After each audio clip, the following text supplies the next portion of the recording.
अस्सलाम वालेकुम दोस्तों।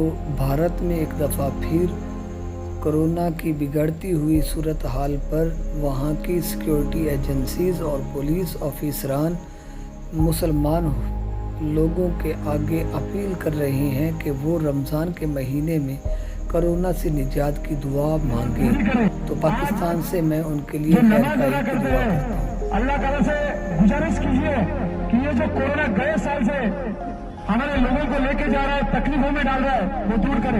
और मुझे यकीन है, मैंने सुना है तरावी की नमाज होती है, बहुत जल्दी सुनी जाती है।